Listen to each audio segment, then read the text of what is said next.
Olá, somos do curso de Fisioterapia da Univaz e vamos falar sobre a regulação do ciclo cardíaco. Regulação do ciclo cardíaco. Durante o exercício intenso, o coração pode ser exigido a bombear um volume sanguíneo maior.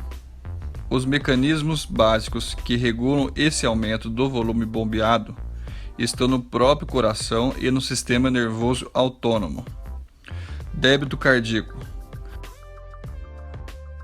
Débito cardíaco é o volume de sangue ejetado pelo ventrículo por unidade de tempo, resultando basicamente do produto do volume sistólico e pela frequência cardíaca.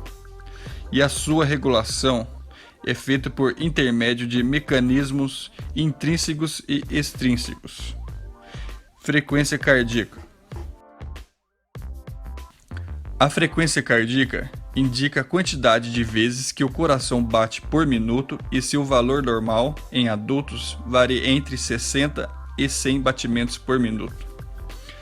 Basicamente, quanto mais esforço o coração precisa fazer para mandar o sangue para o corpo, maior será seu esforço e, consequentemente, maior será a frequência cardíaca desta pessoa.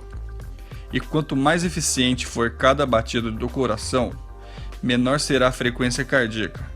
Por isso, o ideal é que os batimentos cardíacos sejam sempre mais baixos, mas não tão baixos que não permita que o sangue chegue a todo o corpo.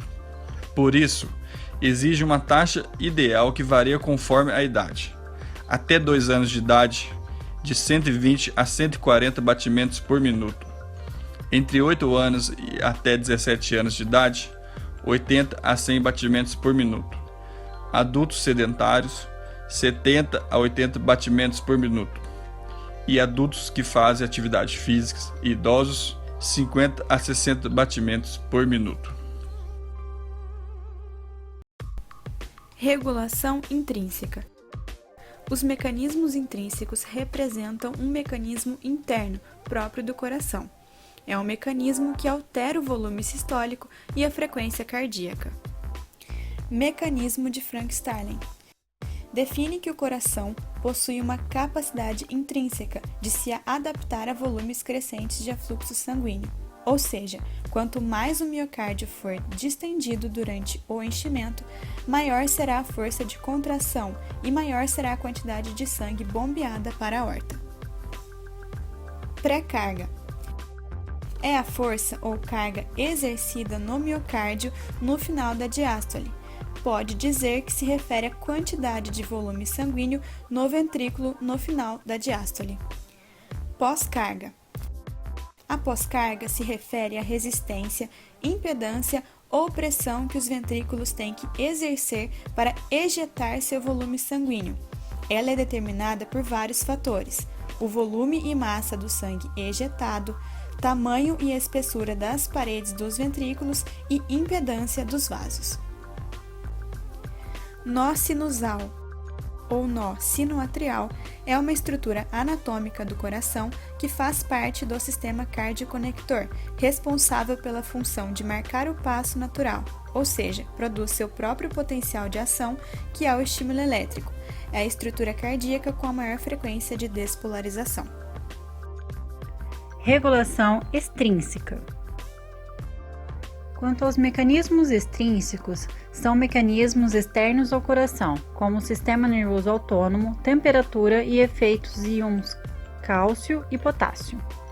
O sistema nervoso autônomo pode alterar o volume sistólico e a frequência cardíaca, e assim, normalmente, a estimulação simpática aumenta o débito cardíaco, aumenta a frequência e a força contrátil. E a estimulação parasimpática diminui a frequência e a força contrátil. Nervos simpáticos. A estimulação simpática aumenta a frequência e a força de contração cardíaca, aumentando assim o volume de sangue bombeado e a pressão de ejeção. Pode aumentar o débito cardíaco por 2 a 3 vezes. Em condições normais, as fibras simpáticas mantêm o bombeamento em cerca de 30% acima do que ocorreria sem sua estimulação. Nervos parasimpáticos. São os vagais. As fibras vagais se distribuem mais nos átrios que nos ventrículos. Então, quando há estimulação parasimpática, há prevalência da diminuição da frequência e não da força da contração, muito embora ela também seja moderadamente reduzida. Efeito dos íons cálcio e potássio sobre o funcionamento cardíaco. A alta concentração de potássio extracelular diminui o potencial de repouso das membranas e, consequentemente, diminui o potencial de ação. Com isso, a contração torna-se fraca e o coração fica flácido. O excesso de cálcio provoca uma contração espástica do coração, em virtude do efeito do cálcio na contração. Obviamente, a deficiência do cálcio causa flacidez cardíaca. Efeito da temperatura sobre a função cardíaca.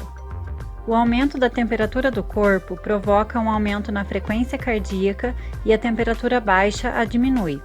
Isso ocorre porque o calor aumenta a permeabilidade iônica da membrana do músculo cardíaco, resultando na aceleração do processo de autoexcitação. Agradecimentos da turma de fisioterapia aqui da Univas. Valeu, até a próxima!